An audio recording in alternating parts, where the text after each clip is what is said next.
Okay, our next topic covers chapter number 7 in our textbook.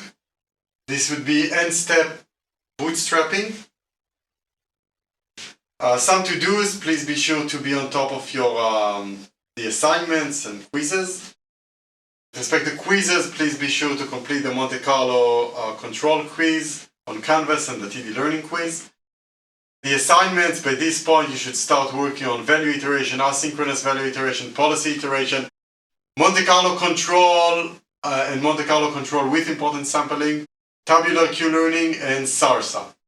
And for your course project, please work toward defining your research hypothesis on the selected environment or the selected theoretical contribution that you chose.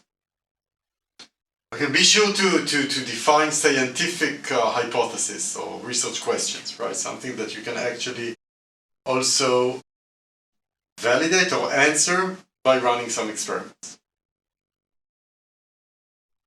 Okay, so today we're going to move forward following what we previously learned for online algorithms.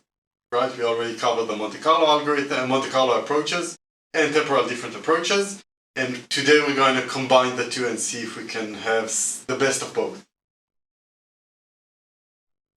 Okay, so far, just as a reminder, we'll do a quick refresher on what we've covered thus far. We saw several approaches to solve MDPs. First one was dynamic programming. Well, this was an off-policy approach, that is, we learned how to solve the MDP or to find an optimal policy with no regards, or it won't matter how we interact with the environment. Actually, we did not interact with the environment. So it is not dependent on a specific policy. We perform local learning. We propagate values from neighbors. This is known as bootstrapping, using Bellman updates. However, these dynamic programming approaches, like value iteration, were model-based. We had to know the model. Then we covered Monte Carlo approaches, which are on policy, right? This means that they are sensitive to the policy that we're using in order to interact with the environment. Although we did went over important sampling that can be used in order to do off-policy learning. Secondly, Monte Carlo approaches require full episodes to train on, right? So environment that do have episodes inside them. We start somewhere and we end somewhere. And also usually you'd like these episodes to be fairly short. You can't wait for a year until you do the first update, right? But this provided us with model-free and online learning. Right? We did not need to know the model in order to perform Monte Carlo learning. We didn't have to assume access to the model, and we could update our policy online whilst interacting with the environment. So as a reminder, dynamic programming, we simply updated the values, the Q values in each state, based on the observed values from the neighboring states, right? And the Q values at the neighboring states. We just propagated values one step at a time, whilst in the Monte Carlo approach we had complete episodes, X, Y, Z, exit, and then we used the full episode, full trajectory, in order to update the values for all states in the trajectory. Oh, sorry, we have a discount factor here. So these are the values.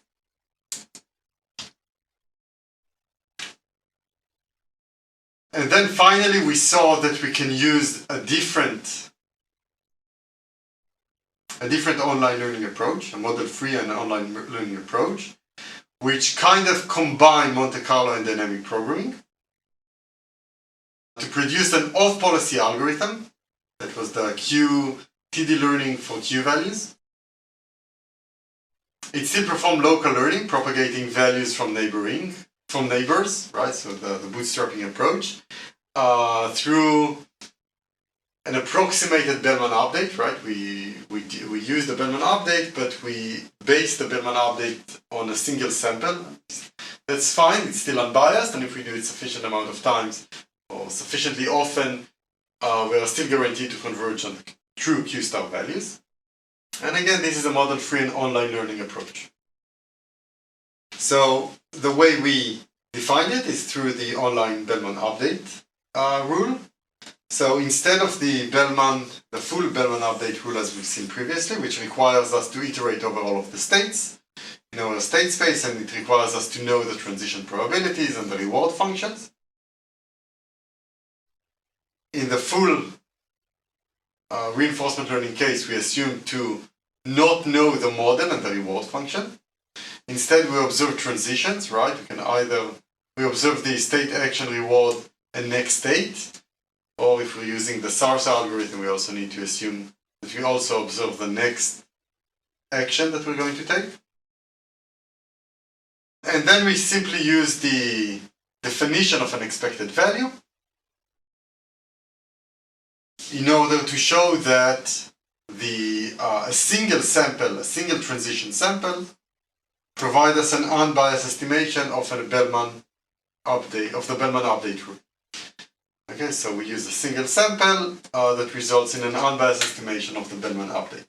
We do it sufficient amount of time over and over again, we are guaranteed to converge on the correct Q star values. And we saw this is exactly what we did in temporal difference learning.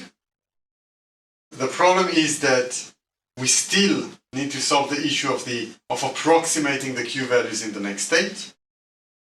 Or we need to know these Q values in the next state, right, in order to take the action that maximizes these Q values, and also to use these values in the Bellman equation.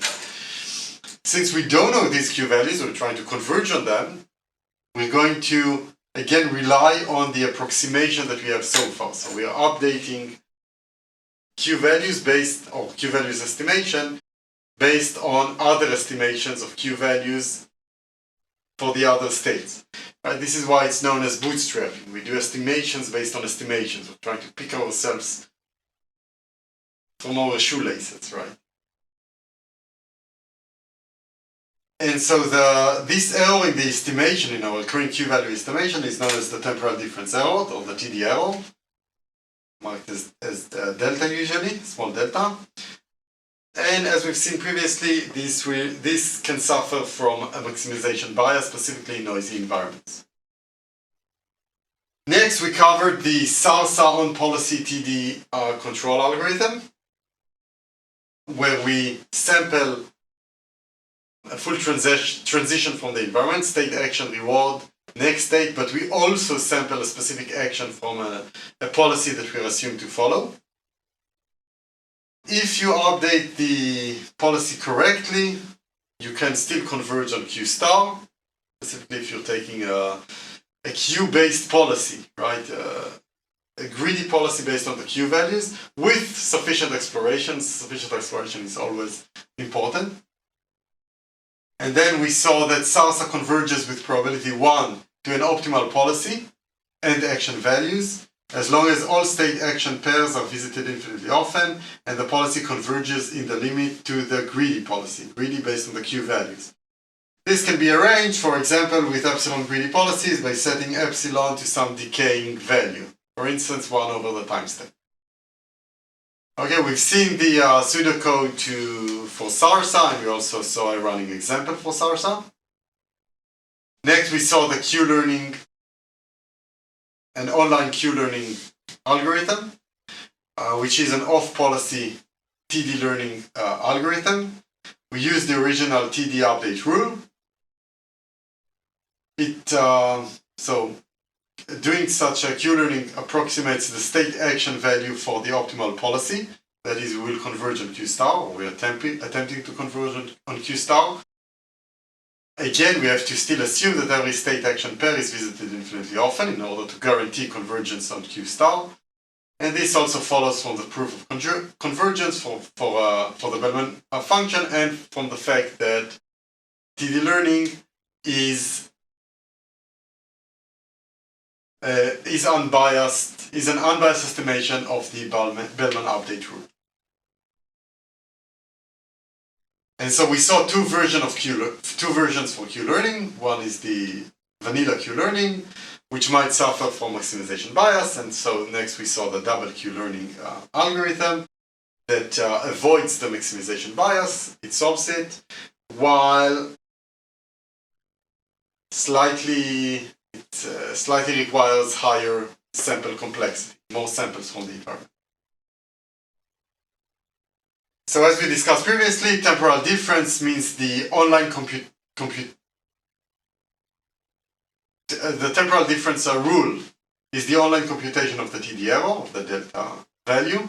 It allows us to perform online Bellman updates without any knowledge of the model. In many cases, it converges faster than Monte Carlo approaches. It performs online updates. There's no need to complete a full episode. SARSA, the algorithm that we saw in the previous lecture, provides unbiased TD learning through on-policy estimations. Q-learning might suffer from a maximization bias that can be addressed with double Q-learning. Both SARSA and Q-learning are guaranteed to converge to the optimal state action value in the tabular case, plus appropriate learning rate. So when I say the tabular case, it's... Later on we'll see other approaches. What I mean is that we use a big table to store all of the current Q values that we have, okay, and to update those Q values. So the tabular setting is just storing a big table for the Q values or state values, whatever we're trying to approximate. Later on, we'll see different approaches to do that. We'll actually try to generalize our knowledge. But for now on, again, don't worry too much if you hear a tabular setting. We didn't learn any other setting so far. Okay, so for model-free reinforcement learning so far, so we saw two approaches. One is the Monte Carlo approach, as we've seen before. We sample a full trajectory in the environment, and then we update the Q estimations throughout this trajectory, right? 9, 8.1. Versus the TD approach, where we update the Q values just based on the immediate neighbors for each state. Right, so it will be plus 10, first time we're here, update from here, next this value will propagate to the other neighbors and so on. So it's a slower propagation, but much less noisy propagation, right? We discussed the variance bias trade-off, right? Bias variance trade-off.